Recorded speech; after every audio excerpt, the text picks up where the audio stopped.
Hello दोस्तों, आपका स्वागत है #सक्सेस विद दीपक में। आज हम टॉपिक लेके आ रहे हैं वो ब्रेस्ट डिसऑर्डर का पार्ट 3 है। इसमें हम मेनली ब्रेस्ट कार्सिनोमा के बारे में डिस्कस करेंगे। Most common malignancy of women क्या है? तो ब्रेस्ट कार्सिनोमा पहचानने का तरीका, अगर सिर्फ ओमा रहेगा वो बेनाइन होता है, कार्सिनोमा या सार्किनोमा रहेगा तो वो मैलिग्नेंट होता है। ठीक है, तो ब्रेस्ट कार्सिनोमा को हम 2 वेज से क्या करते हैं, प्रेजेंट करते हैं, आइदर क्लिनिकल सिम्टम और by screening evaluation. Screening evaluation के लिए मेनली 3 चीज़ लिया गया है। कौन कौन सा? तो पहले तो हम खुद करेंगे एग्जामिनेशन, तो उसको कहते हैं ब्रेस्ट सेल्फ एग्जामिनेशन। दूसरा एग्जामिनेशन बाय हेल्थ प्रोवाइडर, और तीसरा इमेजिंग के द्वारा। तीन तरह से हम इसका स्क्रीनिंग कर सकते हैं। Ideal time to initiate in screening along with the determination of intervals is individualized for each woman based on the risk factor। Ideal time क्या पे डिपेंड होता है? तो आइडियल डिपेंड होता है रिस्क फैक्टर पे।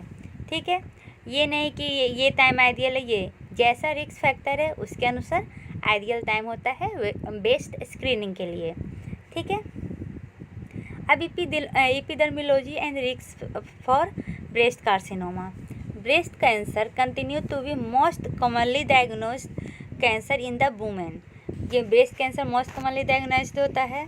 इसमें मेनली क्या होता है, मैंने ये क्यों होता है? तो it is caused by progressive accumulation of mutation in the cell DNA.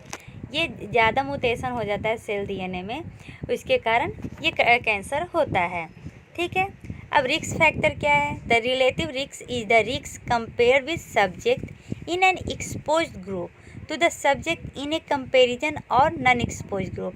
Relative risk factor वैसा होता है कि हम सब्जेक्ट जो ऑलरेडी एक्सपोज हो चुका है उसको कंपेयर करते हैं नॉन एक्सपोज ग्रुप से। ठीक है, in contrast clinical and genetic study usually reports result as the women's lifetime risk. मतलब इसमें हम क्या करते हैं, क्लिनिकल और जेनेटिक स्टडी करते हैं।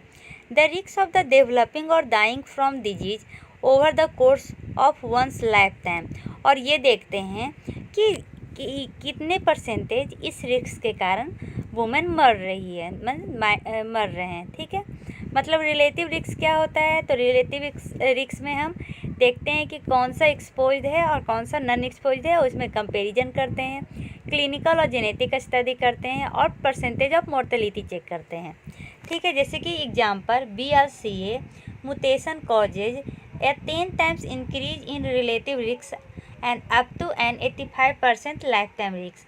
मतलब BRCA जो म्यूटेशन होता है उसमें रिलेटिव रिस्क 10 टाइम्स ज़्यादा हो जाता है और 85 टाइम्स लाइफ टाइम रिस्क ज़्यादा हो जाता है। ठीक है, risk factor of the breast cancer में भी डिवाइडेड इनटू सेवरल कैटेगरी। पहला डेमोग्राफिक, दूसरा ईस्ट्रोजन एक्सपोजर, तीसरा लाइफ स्टाइल, चौथा पर्सनल ब्रेस्ट कैरेक्टरिस्टिक, पाँचवा छठा familiar and inherited genetic mutation, छठा रेडिएशन एक्सपोजर। इन सब बातों पे मेनली ब्रेस्ट कैंसर डिपेंड करता है। ठीक है, रिस्क कैंसर माइनर भी हो सकता है और मेजर भी हो सकता है। Minor risk factor increases women's lifetime risk 12%। मतलब माइनर है तो 12% इफेक्ट करेगा और मेजर है तो ज़्यादा इफेक्ट करेगा। अब जो ये रिस्क फैक्टर था उसको हम एक एक करके जानते हैं।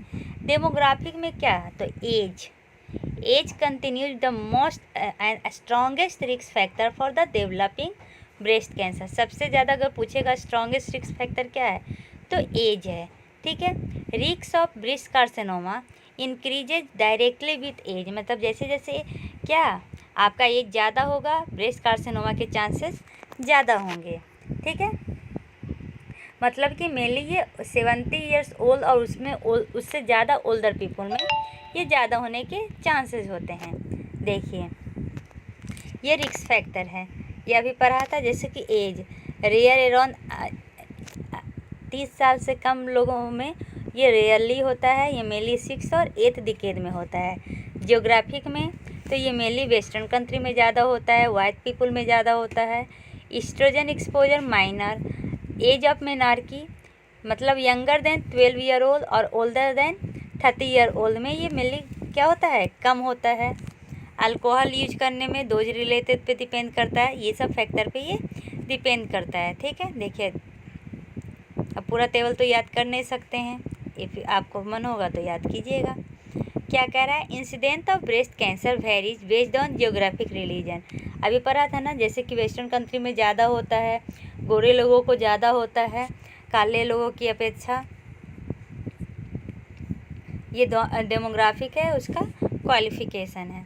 अगर आपको पढ़ने का मन करेगा तो पढ़ लीजिएगा।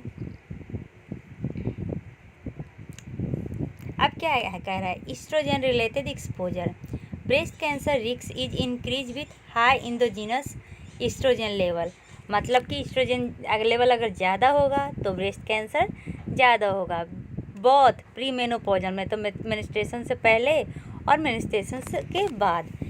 ठीक है, the age at which women deliver her first child is an important risk factor. Important risk factor क्या पे डिपेंड करता है, एज, जब वुमेन अपनी पहला बच्चा क्या करती है, डिलीवर करती है, क्योंकि लैक्टेशन के कारण क्या होता है, कैंसर के चांसेस कम होते हैं। When compare with nulliparous women at or near menopause, women who deliver the first child at the age of 20, 25 and 35 years have cumulative incidence of breast cancer.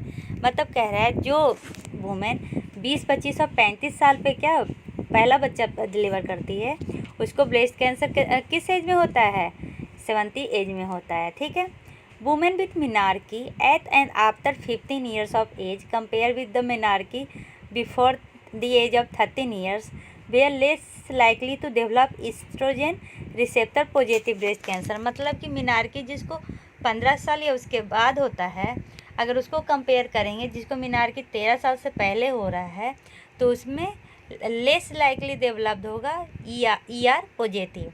ठीक है, breastfeeding decreases the risk of breast cancer, ये तो मैंने पहले ही बता दिया था। Hormone replacement specially the use of combined estrogen and progesterone is an establish risk factor of breast cancer. जैसा कि हम पता है कि क्या है, एस्ट्रोजन ज़्यादा रहेगा तो ब्रेस्ट कैंसर के चांसेस ज़्यादा हो जाएंगे। ठीक है, अब क्या कह रहा है कि लाइफ स्टाइल चेंजेस के कारण कैसे होता है। The relationship between dietary habit and the risk of breast cancer is not clear. अभी ये क्लियर नहीं हुआ है, लेकिन ओबेस वुमेन जो मोटे लोग होते हैं are at higher risk of developing breast cancer. मतलब मोटे लोगों में क्या होता है, ब्रेस्ट कैंसर के चांसेस ज़्यादा हो जाते हैं। मतलब BMI ज़्यादा है तो इन pre menopausal women increase BMI is associated with lower risk. मतलब कह रहा है कि पोस्ट मेनोपॉजल ईयर में, मतलब जब मेंस्ट्रुएशन ख़त्म हो जाता है तब मोटे लोगों में ज़्यादा रिस्क फैक्टर होता है ब्रेस्ट कैंसर का, लेकिन प्री मेनोपॉजल वुमेन में ज़्यादा मोटे लोग को कम रिस्क फैक्टर होता है ब्रेस्ट कैंसर का। ठीक है, और ये पोस्ट मेनोपॉजल में ज़्यादा रिस्क फैक्टर क्यों होता है, क्योंकि increase amount of peripheral conversion of androstenedione to oestrogen, क्योंकि कन्वर्जन एंड्रोस्टेडियोन से ईस्ट्रोजन में बढ़ जाते हैं। ठीक है, decrease level of vitamin D and decrease calcium and increase risk of breast cancer. क्या कह रहा है, अगर विटामिन डी कमेगा, कैल्शियम कमेगा तो ब्रेस्ट कैंसर के चांसेस क्या होते हैं, ज़्यादा हो जाते हैं। Increase in plasma vitamin D level between 22 से 35 तक is associated with decrease in the breast cancer in post menopausal. कह रहा है कि अगर इंक्रीज करेगा विटामिन डी तो ब्रेस्ट कैंसर के चांसेस क्या हो जाएंगे, घट जाएंगे। और कुछ लोग ये कब होगा, पोस्ट मेनोपॉजल में, लेकिन प्री मेनोपॉजल में विटामिन डी से कोई भी रिलेशन नहीं होता है ब्रेस्ट कैंसर का। मतलब पोस्ट मेनोपॉजल में अगर विटामिन डी ज़्यादा है तो ये क्या, कैंसर के चांसेस कम हो जाते हैं, लेकिन प्री मेनोपॉजल में कोई भी एसोसिएशन नहीं होता है। ठीक है, antioxidant supplement vitamin A, E, C and beta carotene has not shown to be protective for breast cancer. मतलब विटामिन को ब्रेस्ट कैंसर के लिए ये प्रोटेक्शन के लिए यूज नहीं किया जाता है। ठीक है, alcohol consumption has been associated with increase risk of multiple cancer. मतलब अल्कोहल पीने से क्या होता है, कैंसर होता है। ठीक है, अब क्या कह रहा है, phytoestrogen are naturally occurring plant substance with a chemical structure of 17 beta oestradiol. ये जो फाइटोएस्ट्रोजन है ये किससे आता है, प्लांट से आता है, और इसमें इसका केमिकल स्ट्रक्चर क्या होता है, 17 बीटा एस्ट्राडियोल। ये मेनली क्या में होता है, तो आइसोफ्लोवेंस जो सोयाबीन कहते हैं, लेग्यूम कहते हैं, लिगानन कहते हैं, ये सब में ये ज़्यादा होता है। ठीक है, अब क्या कह रहा है कि breast history and breast characteristic. तो women with a personal history of breast cancer or ductal carcinoma in situ are at a risk of increase risk of developing invasive breast cancer. जिसको क्या है, जिसको पर्सनल हिस्ट्री है किसका, breast cancer का या doctor carcinoma का, वो ब्रेस्ट इन्वेसिव ब्रेस्ट कैंसर के चांसेस क्या करते हैं, बढ़ा देते हैं। ठीक है, women with dense breast noted on mammogram have a risk of breast cancer 4 to 5 times greater compared with the women with less dense tissue। मतलब वुमेन विथ डेंस ब्रेस्ट, जिसमें ज़्यादा ये घना ब्रेस्ट मतलब भारी ब्रेस्ट होता है, मेमोग्राफ में फैट के ये परसेंटेज ज़्यादा होते हैं, उनमें क्या होता है, risk of breast cancer 4 to 5 times greater हो जाता है as compare to less dense tissue. मतलब जिसमें मेमोग्राफ में पता चलेगा कि इसके ब्रेस्ट में ज़्यादा डेंस टिश्यू है तो कैंसर के चांसेस ज़्यादा हो जाते हैं। ठीक है, बहुत usual and atypical hyperplasia increase the risk of क्या है, ब्रेस्ट कैंसर। हाइपरप्लेसिया से क्या हो जाता है, ब्रेस्ट कैंसर के चांसेस ज़्यादा हो जाते हैं। ठीक है, अब inherited and familiar risk. Most cases of breast cancer are sporadic in nature and not an inherited cancer। बहुत सारे कैंसर कैसे होते हैं, स्पोरेडिक होते हैं, ना कि इनहेरिटेड होते हैं। ठीक है, the most common are mutation in the breast cancer is कौन है, respectively gene 1 BRCA1। Most common mutation, सबसे ज़्यादा म्यूटेशन किस जीन में होता है, तो BRCA1 में होता है। ठीक है, और breast cancer susceptibility gene 2 BRCA2 मतलब BRCA1 और BRCA2 में ज़्यादा होता है। ठीक है, लेकिन लेस होता है किस में, तो P53 gene Cowden syndrome associated with the P10 gene. मतलब कि अगर किसी BRCA1 और BRCA2 से अगर रिलेटेड है जीन तो उसमें कैंसर के चांसेस कम होते हैं। लेकिन जैसे कि ली फ्रॉमिनी सिंड्रोम जो एसोसिएटेड होता है P53 जीन और कॉडेन सिंड्रोम जो एसोसिएटेड होता है P10 जीन, इसमें चांसेस कम होते हैं क्या के, तो ब्रेस्ट कैंसर के। Hereditary breast and ovarian cancer syndrome is the most common cause of hereditary breast and ovarian cancer. Ovarian cancer मतलब हेरिडेटरी ब्रेस्ट और ovarian cancer syndrome most common cause होता है हेरिडेटरी ब्रेस्ट और ovarian cancer का। और ये भी syndrome किससे एसोसिएटेड होता है, BRCA1 एंड BRCA2 से। ठीक है, अब क्या कह रहा है कि it is highest among Ashkenazi Jews. मतलब ये BRCA1 जो होता है वो ज़्यादा किस पॉपुलेशन में होता है, तो एस्केंजी ज्यूस में ज़्यादा होता है। BRCA gene code for very large tumour suppressor protein, ये किसके लिए कोड करता है, तो लार्ज ट्यूमर के लिए कोड करता है। Germline mutation in BRCA gene result mutation, मतलब ये mutation in the carrier lose gene, इसमें क्या होता है, म्यूटेशन होता है। ठीक है, देखिए कंपैरिजन किया है BRCA1 BRCA2 कॉडेन और ली फ्रोमेनी। ठीक है, जीन कौन कौन सा है यह भी मैंने आपको बताया। चांसेस देखिए क्या है, BRCA1 में 85 और कॉडेन में P10, लिमोनिली में 90%। तो ये सब में ये एसोसिएटेड कैंसर होता है। BRCA1 के कारण ओवरी ऑफ पैनक्रियाज में, 2 के कारण भी ओवरी ऑफ पैनक्रियाज में, P10 के कारण किस में, थायराइड और इंडोमेट्रियम में, और TP53 के कारण सार्कोमा, ब्रेन एंड ल्यूकेमिया में होता है। ठीक है, अब radiation therapy. Exposure to therapeutic ionising radiation is the recognised risk for the breast cancer, मतलब रेडिएशन थेरेपी के कारण भी रिस्क फैक्टर बढ़ जाता है क्या का, तो ये ब्रेस्ट कैंसर का। Ageing reduction induced breast cancer include women with the history of radiation therapy, मतलब ये उसी में होता है जो वुमेन पहले रेडिएशन थेरेपी करवा चुकी है, उसी को क्या होता है, रेडिएशन इंड्यूस्ड ब्रेस्ट कैंसर होता है। ठीक है, और ये रेडिएशन थेरेपी करवाई क्यों होगी, तो पोस्टपार्टम मास्टिटिस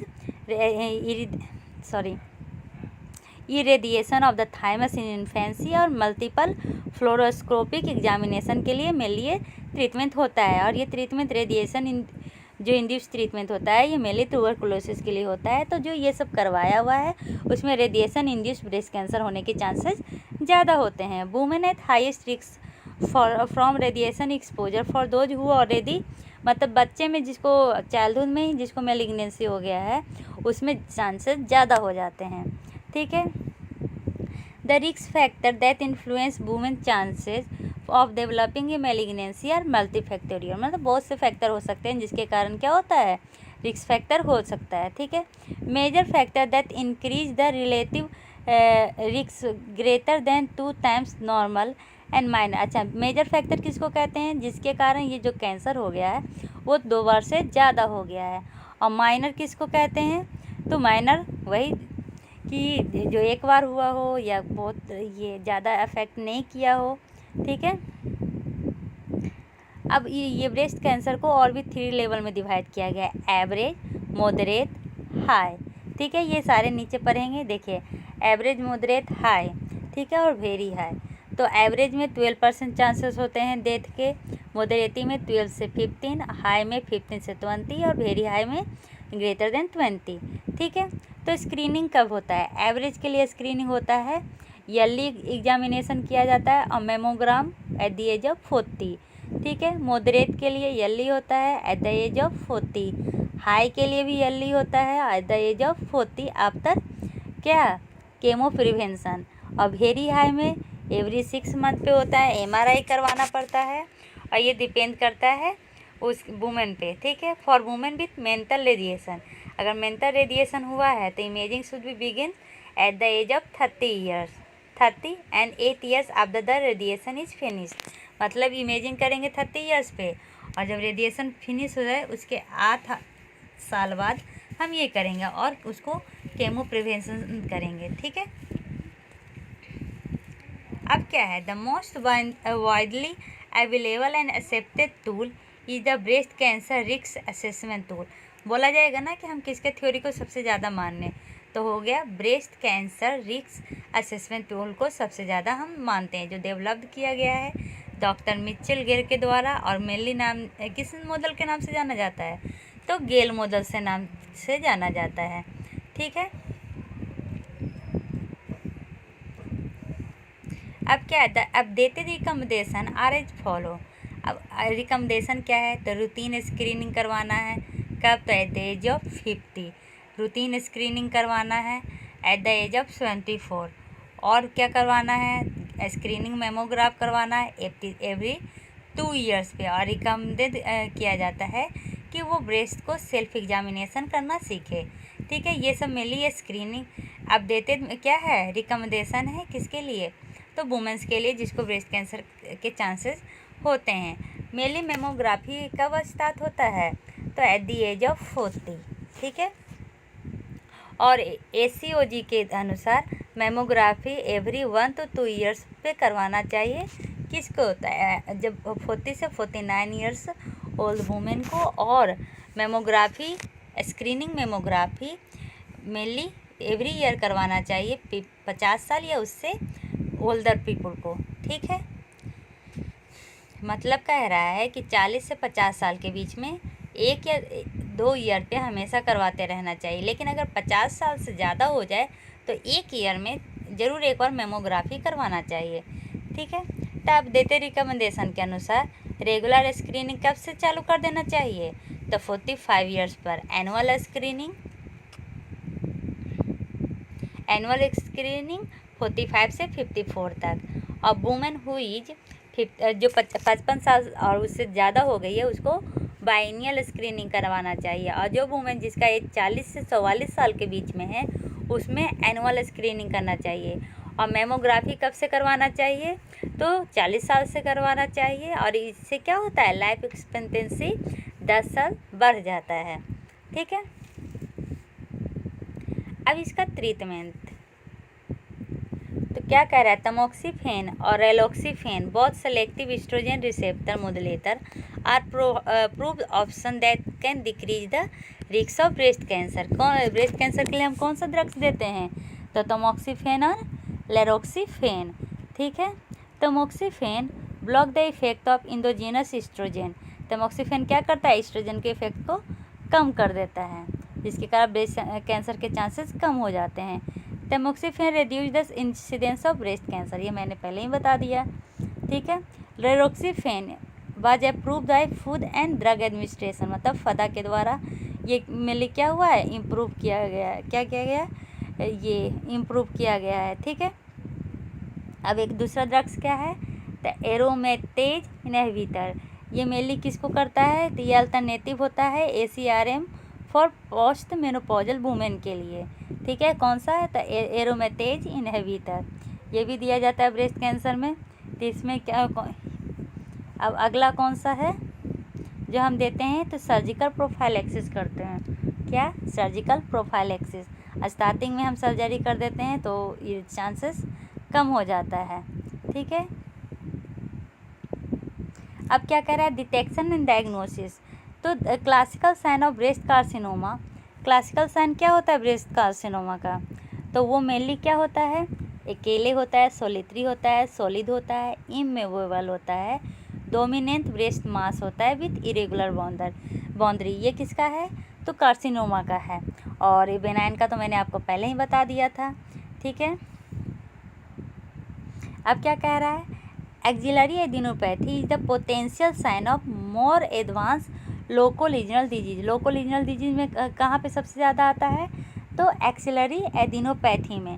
ठीक है, और निपल डिस्चार्ज ज़्यादा कॉमन नहीं होता है ब्रेस्ट कैंसर के लिए।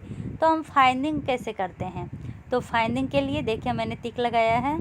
फाइंडिंग के लिए क्या किया जाता है, हम इन्फ्लामेशन देखते हैं, इरेथेमा वहाँ पे रेडनेस है कि नहीं, स्किन का थिकनेस देखते हैं, और क्या देखते हैं, ऑरेंज पील देखते हैं। इसको दूसरा शब्द में पौधी ऑरेंज भी कहा जाता है। ये मेनली पौधी ऑरेंज क्या होता है, लिम्फेटिक नोड क्या होता है, इन्फ्लामेशन हो जाता है, वो दिखता है ऑरेंज की तरह। ठीक है, तो स्क्रीनिंग क्या पे बेस्ड होता है, तो सिम्टोमेटिक और एसिम्टोमेटिक के बेसिस पे होता है। तो 3 स्क्रीनिंग किया जाता है, एक self examination, clinical breast examination और इमेजिंग विथ क्या है, मेमोग्राफी। ठीक है, तो सेल्फ एग्जामिनेशन कैसे करेंगे, तो सेल्फ एग्जामिनेशन मेनली खुद से किया जाता है। ठीक है, इसमें मेनली हम जब ये बात लेते हैं उस समय ज़्यादा होता है। इसमें क्या होता है ना, हम खुद डायग्नोसिस करते हैं कि हमें ट्यूमर है।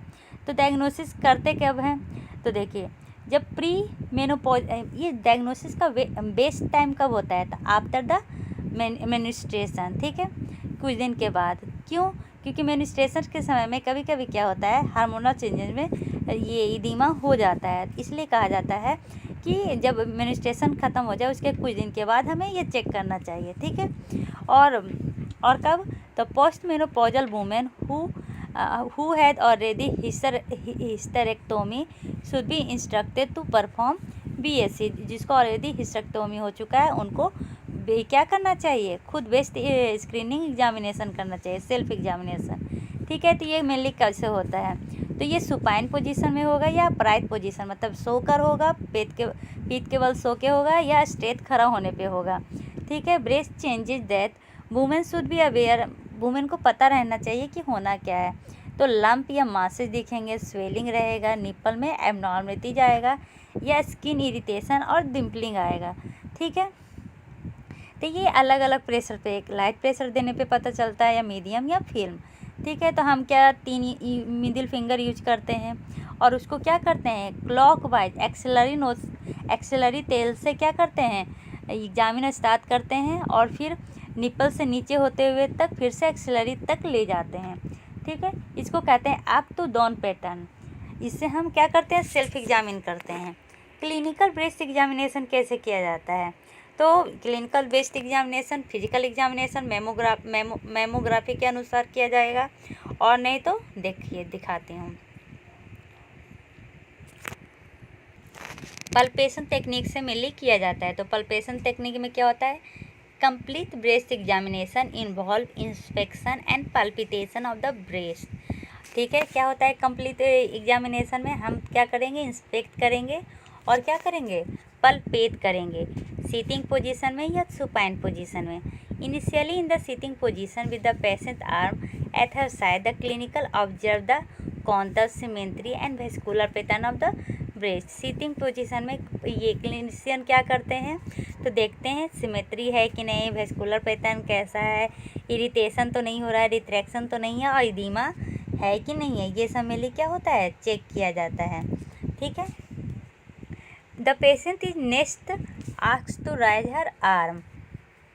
पेशेंट को कहा जाता है कि अपना एक आर्म को राइज कीजिए और हेड के पीछे ले जाइए। ठीक है, और उसके बाद दूसरे आर्म से अगर आप ये लेफ्ट हैंड को हेड के पीछे ले जा रहे हैं तो अपने राइट हैंड से किसको पल्पेट कीजिए, ब्रेस्ट को पल्पेट कीजिए। माने आप नहीं, क्लिनिशियन पल्पेट करेगा। ठीक है, वही है शायद। क्या कह रहा है, initially in the sitting position, नहीं, the patient is next asked to rise her arm over her head and any tethering of the breast tissue to the chest wall should be noted. Patient को कहा जाता है कि arm को अपने head के पीछे रखे, और ये क्लिनिशियन क्या करेगा, चेक करेगा कि कुछ चेंजेस तो नहीं हुआ है। उसके बाद वो एग्जामिनेशन करेगा axilla and supra clavicle node को, क्योंकि ये बेस्ट एग्जामिन होता है सिटिंग पोजीशन में और अपराइट पोजीशन में। ठीक है, breast examination should be performed in supine position with both the women's arm at her side and raised above her head. मतलब इसमें क्या होता है, जब सुपाइन पोजीशन में रहेंगे तो दोनों हाथ को ये साइड में रखना है और हेड को थोड़ा सा क्या करना है, राइज करना है, मतलब उठाना है। ठीक है, इसमें क्या होता है, पल्पेट करते हैं एग्जामिनर चारों क्वाड्रेंट ऑफ ब्रेस्ट को। चारों क्वाड्रेंट में क्या आएगा, ब्रेस्ट का चारों क्वाड्रेंट, एक्जिला, सुप्राक्लेविकुलर एरिया और एडजेंट सेल वॉल, चेस्ट वॉल, ये सबको क्या करते हैं, वो चेक करते हैं। ठीक है, palpation should use the pad of first three finger. पहले ही बताए थे, फर्स्ट थ्री फिंगर नहीं, फर्स्ट थ्री फिंगर यूज किया जाता है। ठीक है, एक्सर्ट किया जाता, सॉफ्टली किया जाता है, लेकिन जेंटल प्रेशर होगा। ठीक है, it is important for examine both nipple for retraction and skin irritation. कोई निपल में रिट्रैक्शन तो नहीं है, कोई स्किन में इरिटेशन तो नहीं है, और एलियोला से डिस्चार्ज तो नहीं हो रहा है, ये सब हम मेनली देखते हैं। देखिए ऐसे ही किया जाता है। ठीक है, दिख रहा है पिक्चर से, ऐसे ही हम मेनली क्या करते हैं, चेक करते हैं। तो ए क्या कर रहा है, रिट्रैक्शन कर रहा है, ए में क्या हो रहा है, रिट्रैक्शन हो रहा है।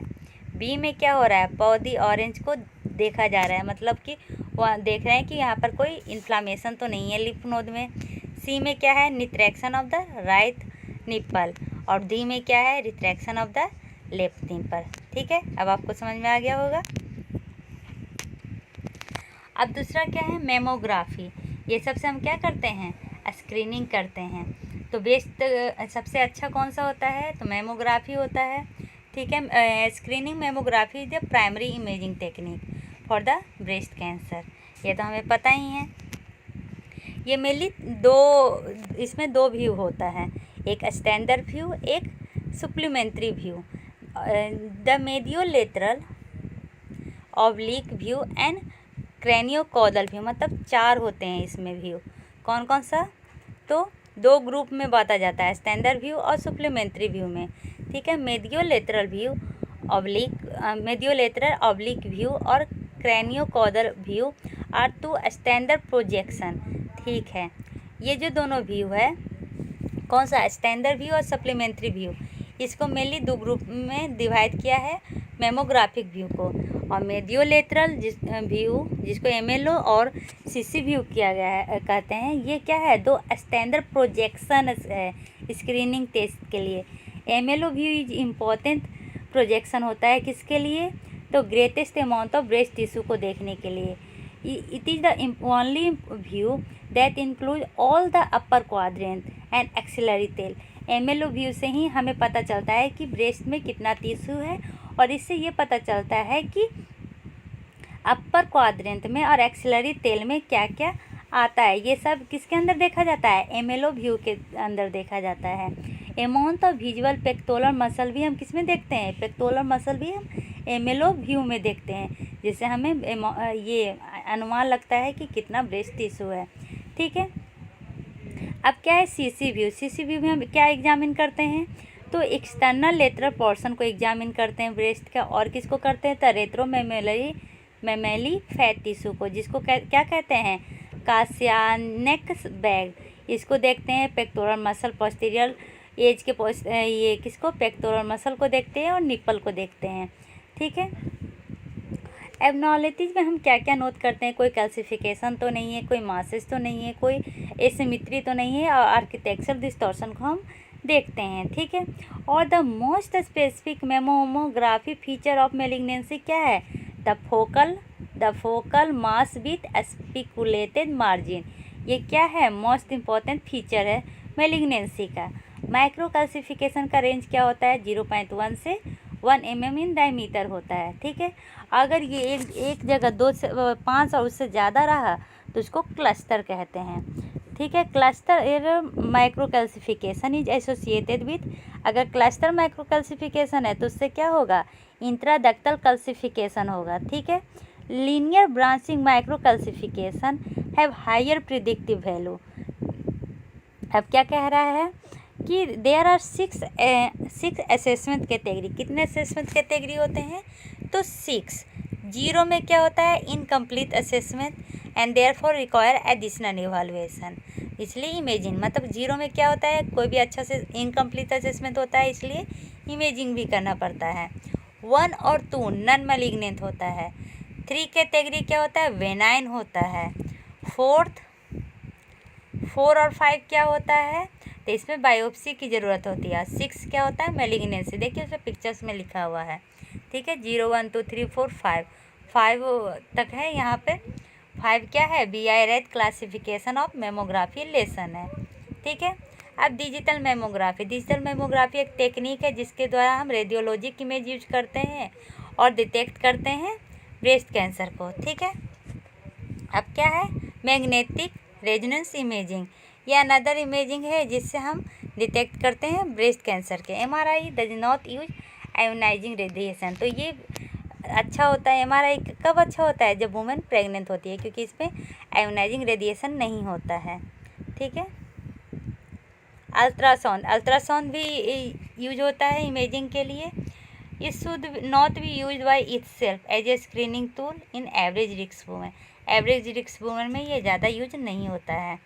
Ultrasound is frequently use to guide needle aspiration और टू डिटेक्ट और direct cold needle biopsy. Ultrasound और भी में यूज होता है कि कैसे हम नीडल एस्पिरेशन करें, कहाँ पर करें, और डायरेक्ट कोल्ड नीडल बायोप्सी कहाँ पर करें। इसके लिए हम क्या यूज करते हैं, अल्ट्रासाउंड यूज करते हैं। CT computer tomography mainly use नहीं होता, फिर भी हम यूज करते हैं क्योंकि इसमें क्या होता है, हायर रेडिएशन डोजेज होते हैं। टोमोसिंथेसिस क्या है, तो इसको 3 डायमेंशनल मेमोग्राफी भी कहा जाता है। ये डिजिटल मेमोग्राफी का क्या है, मॉडिफिकेशन है। इसमें हम क्या देखते हैं, 3D में देखते हैं। ठीक है, डिसएडवांटेज ऑफ टोमोग्राफी क्या है, तो इसमें रेडिएशन एक्सपोजर क्या होता है, ज़्यादा होता है, और रीडिंग टाइम भी क्या होता है, ज़्यादा होता है। ब्रेस्ट टिश्यू सैम्पलिंग, तो ब्रेस्ट टिश्यू का सैम्पलिंग कैसे करेंगे, तो एक क्लिनिकल एग्जामिनेशन से, इमेजिंग से और टिश्यू सैम्पलिंग से। ठीक है, fine needle aspiration is least invasive first line sampling technique followed by cold needle biopsy. कैसे, cold needle biopsy. Screen over the breast is the most sensitive area. Most sensitive area कौन सा होता है, तो breast के ऊपर जो skin होता है। ठीक है, तो कॉम्प्लिकेशंस क्या आएंगे, तो कॉम्प्लिकेशंस हेमाटोमा फॉर्मेशन और इन्फेक्शन, मतलब एस्पिरेशन, नीडल एस्पिरेशन के कॉम्प्लिकेशंस कम होते हैं, लेकिन जो होता है वो है हेमाटोमा फॉर्मेशन और इन्फेक्शन।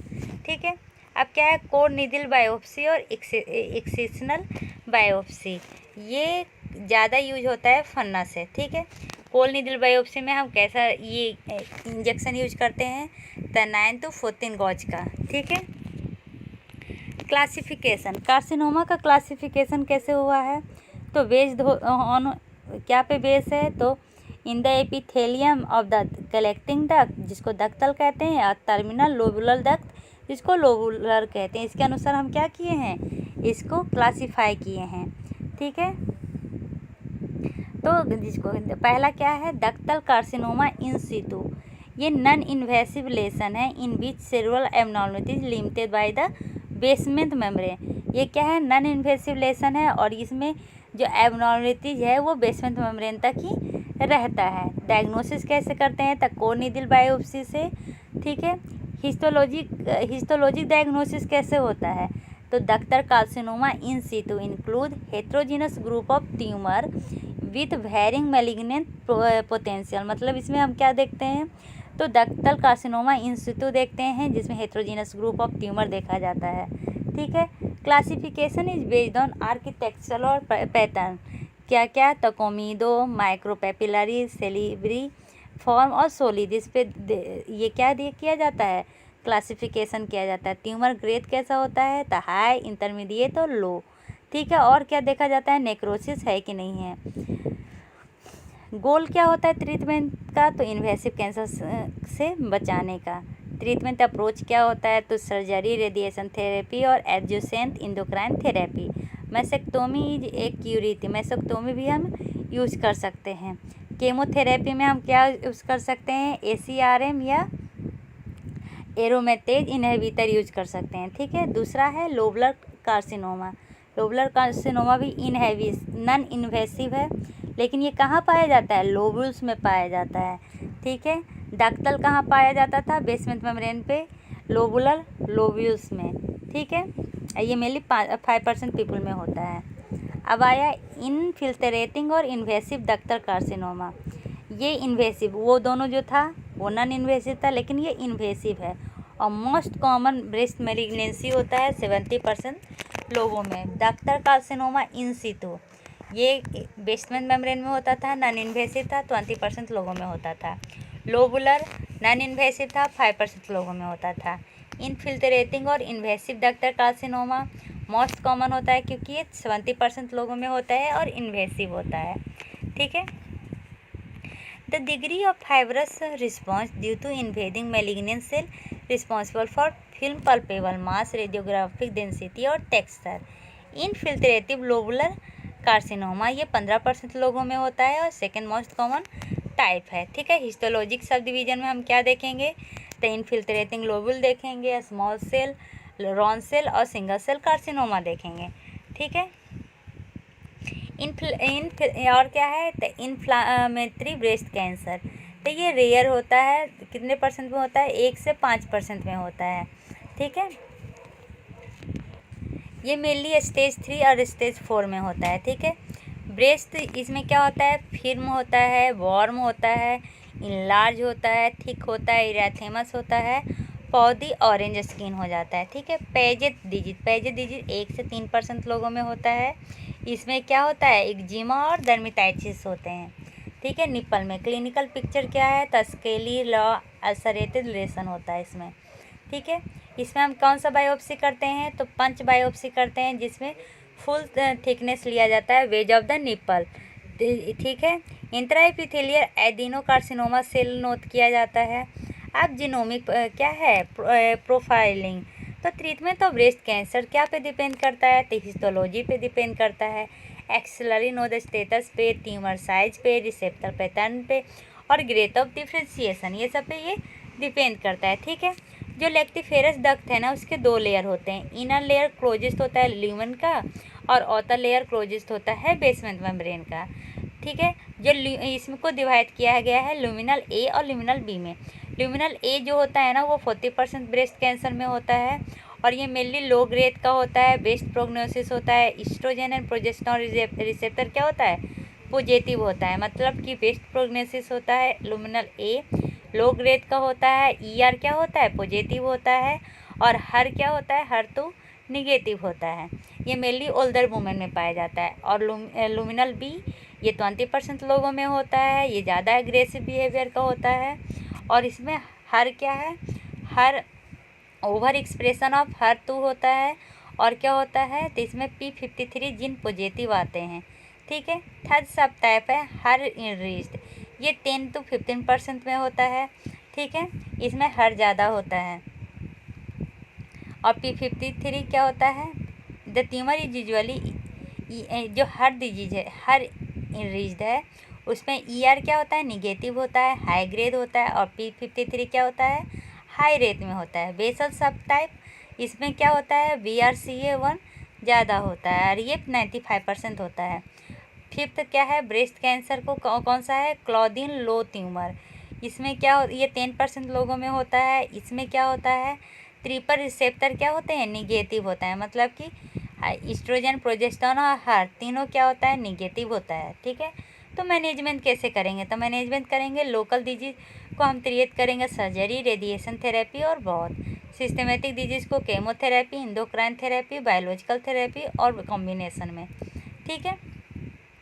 मेनली क्या होता है, तो ट्यूमर हार्मोन रिसेप्टर स्टेटस को देखा जाता है, हार्ट स्टेटस देखा जाता है, मल्टीजीन टेस्टिंग किया जाता है, एक्सिलरी लिम्फ नोड को देखा जाता है और मेटास्टेटिस डिजीज़ के पेशेंट के एज को, बीमारियां को और मेनोपॉजल स्टेटस देखा जाता है।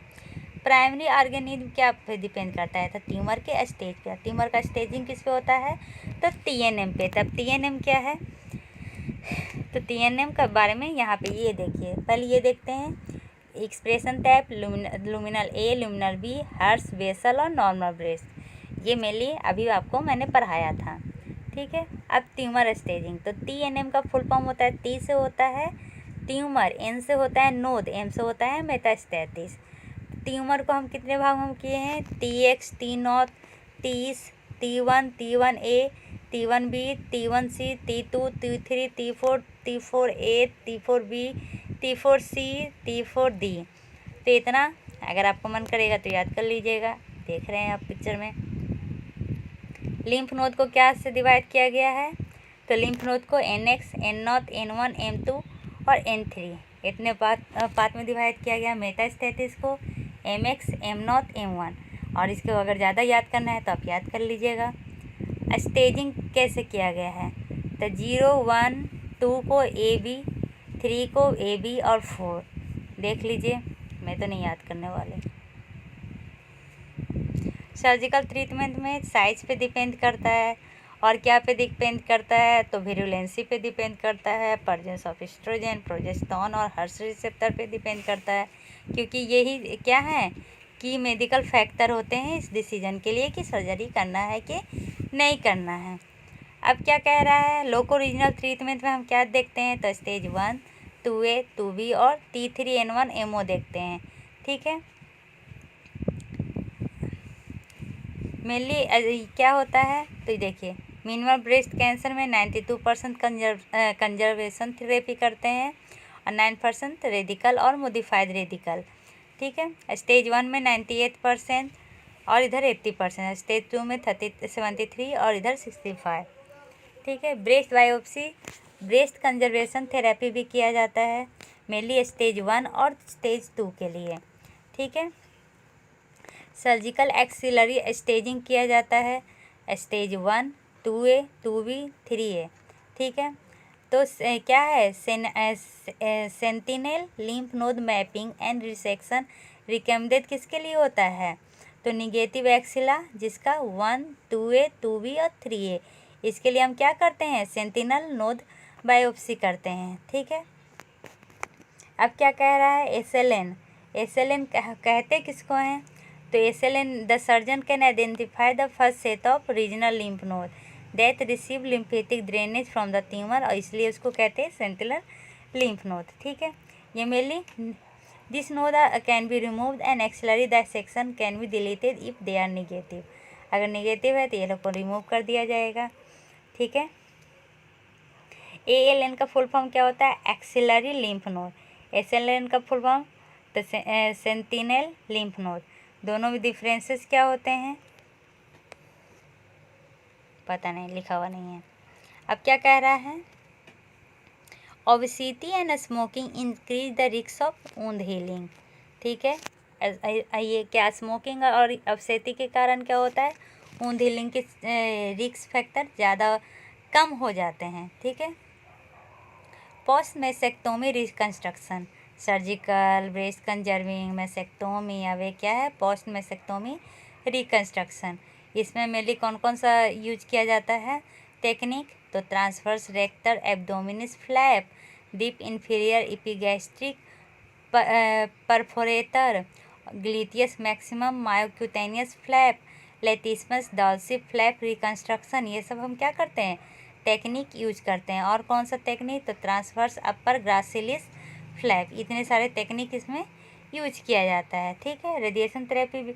अब ये autologous tissue is use, reconstruction should be delay until at least 6 months after the completion of।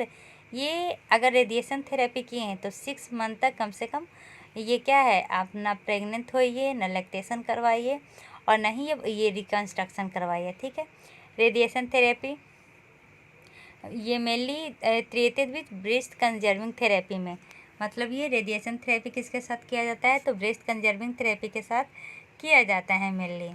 ठीक है, ये मेनली वो जो फ्लैप वहाँ पे डिस्कस किए थे ना, वो सारे फ्लैप का यहाँ पे नाम दिया हुआ है।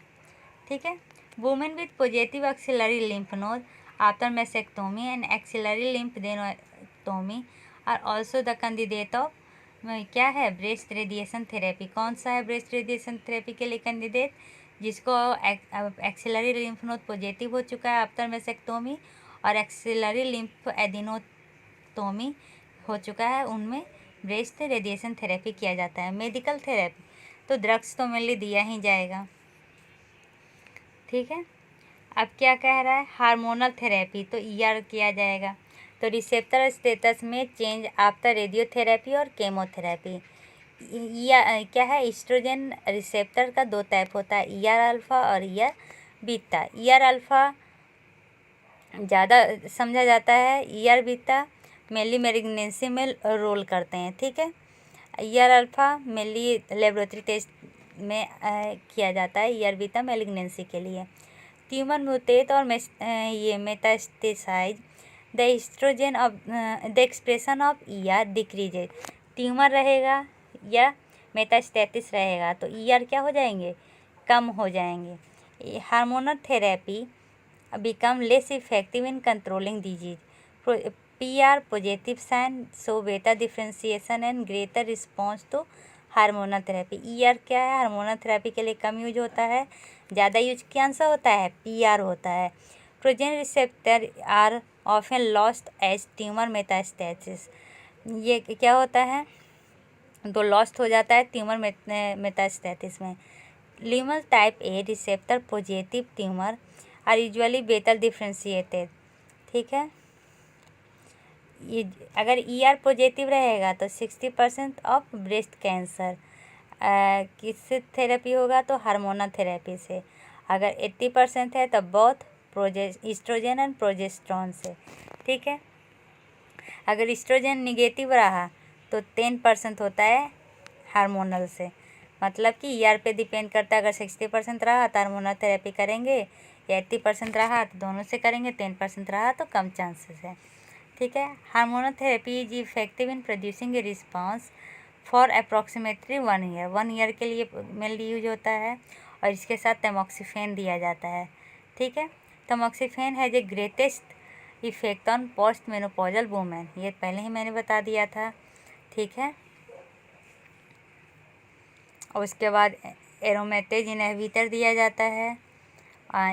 हर 2 डायरेक्टेड थेरेपी, ये मेनली एपिथेलियल ग्रोथ फैक्टर के लिए होता है। किसके लिए, एपिथेलियल ग्रोथ फैक्टर और एम्प्लीफिकेशन के लिए होता है। ठीक है, क्या कह रहा है, ब्रेस्ट ट्यूमर के are classified as HERs positive if the tumour has either immunohistological stain or +3। Positive कब होगा, जब इम्यूनोहिस्टोलिकल स्टेन +3 हो। +3 कहने का क्या मतलब है कि uniform membrane staining for HERs in 10% or more of the tumour cell. HERs chromosome enumeration probe 17 हो, FISS एम्प्लीफिकेशन हो, ठीक है, ग्रेटर देन 2 उसका रेशियो हो। अब क्या है, हर्ष targeted therapy is recommended in the patient with Harsh new positive tumour. Harsh therapy किस में दिया जाता है, जिसमें हर्ष न्यू पॉजिटिव ट्यूमर हो। तो इसमें मेनली कौन सा हम थेरेपी यूज करेंगे, trastuzumab is a humanised monoclonal antibody हम इसमें यूज करते हैं। कौन सा, ट्रांसतुजुमाब। केमोथेरेपी तो ये किस में यूज करते हैं, तो ब्रेस्ट कैंसर में एडजुवेंट और नॉन एडजुवेंट की तरह इसमें देखा जाता है। ट्रिपल निगेटिव ब्रेस्ट कैंसर वही तीनों चीज़ देखा जाता है, ER, PR और हर्ष, ठीक है। 2 most commonly used molecular prognostic profile are the Oncotype DX test and MammaPrint assay. Anthracycline containing combination भी ज़्यादा इफेक्टिव होता है। नॉन एडजुवेंट में हम मेनली क्या करते हैं, तो इन्फ्लामेटरी ब्रेस्ट डिजीज को देखते हैं, ठीक है। ब्रेस्ट कैंसर ड्यूरिंग प्रेगनेंसी, तो ब्रेस्ट कैंसर ड्यूरिंग प्रेगनेंसी बहुत कम चांसेस होते हैं, लेस देन 5% होता है। इसमें ER PR निगेटिव होता है, ALN पॉजिटिव होता है और लार्ज प्राइमरी ट्यूमर साइज होता है, ठीक है। डायग्नोसिस मेनली प्रेगनेंसी के टाइम में करते हैं और ड्यूरिंग प्रेगनेंसी फ्रिक्वेंटली प्रेगनेंसी के समय हम डायग्नोसिस नहीं करते हैं और मेनली 2 मंथ के लिए डिले कर दिया जाता है। प्रेजेंटिंग साइन क्या होता है, तो नॉन प्रेग्नेंट वुमेन में ब्रेस्ट मास क्या होता है, प्रेजेंटिंग साइन होता है। Mammography is not contradicted in pregnancy में भी हम मेमोग्राफी कर सकते हैं। ब्रेस्ट अल्ट्रासाउंड कैसे किसको गाइड करता है, तो बायोप्सी को गाइड करता है, ठीक है। ट्रीटमेंट भी सेम वही होगा जो नॉन प्रेग्नेंट में होता है, mastectomy, breast conservation therapy, systematic therapy, लेकिन रेडिएशन थेरेपी नहीं होगा। नॉन प्रेग्नेंट में रेडिएशन थेरेपी होगा, लेकिन प्रेग्नेंट में रेडिएशन थेरेपी नहीं होगा। Radical mastectomy is most common surgery, ठीक है। And breast conservative therapy is an option if radiation therapy can be delay to the postpartum period. मतलब कह रहा है रेडिकल मेसेक्टोमी मोस्ट कॉमन होता है, लेकिन ब्रेस्ट कंजर्विंग थेरेपी भी कर सकते हैं अगर रेडिएशन थेरेपी को डिले में रखा गया है तो।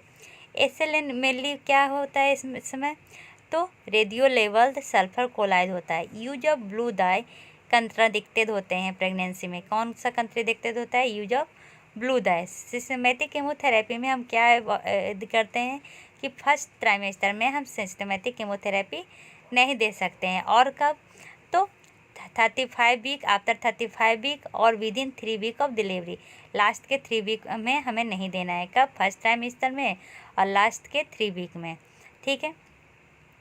अब क्या कह रहा है, NCC के अनुसार फर्स्ट ट्राइमेस्टर में क्या छोड़िए, trastuzumab is not recommended during pregnancy. जो ट्रांसतुजुमाब था हर्ष थेरेपी में, वो भी कंट्राडिक्टेड होता है प्रेगनेंसी में, ठीक है। एंडोक्राइन थेरेपी भी कंट्राडिक्टेड होता है प्रेगनेंसी में।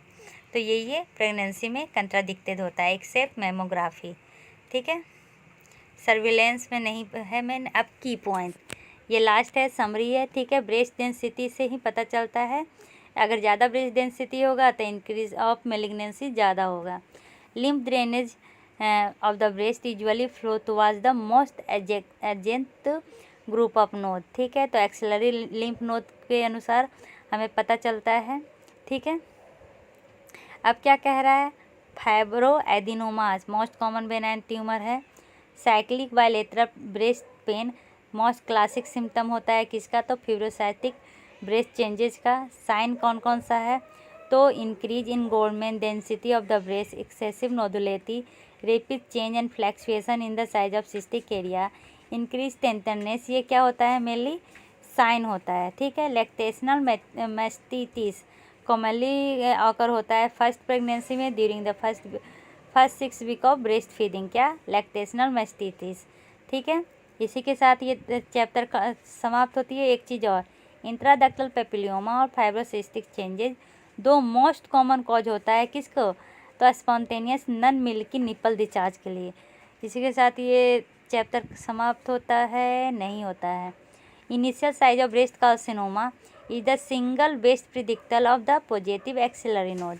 एक्सिलरी नोड का पॉजिटिव हमें कैसे पता चलता है? तो इनिशियल साइज पे डिपेंड करता है। हम मेनली क्या यूज करते हैं? मल्टी डिस्पेंसलरी टीम अप्रोच यूज करते हैं, ठीक है। मोस्ट कॉमन मेलिग्नेंसी कौन सा होता है? तो इन्वेसिव डक्टल कार्सिनोमा। ट्रीटमेंट हम कैसे करते हैं बता दिए। प्राइमरी थेरेपी क्या होता है? Conservative therapy followed by radiation therapy in non pregnant. Pregnant में रेडिएशन थेरेपी नहीं होता है। प्राइमरी थेरेपी में हम क्या देखते हैं? तो स्टेज 1 और स्टेज 2 को देखते हैं, ठीक है। और क्या है? तो मेनली हम कौन सा कार्सिनोमा के लिए यूज करते हैं? टेमोक्सिफेन और रेक्सिफेन, ठीक है। स्क्रीनिंग प्राइमरी इमेजिंग टेक्निक क्या होता है? तो स्क्रीनिंग मेमोग्राफी के द्वारा हम मेनली करते हैं। BRCA क्या करता है? तो म्यूटेशन के चांसेस बढ़ा देता है। इसी के साथ ये चैप्टर समाप्त होती है। धन्यवाद, bye bye, take care, see you.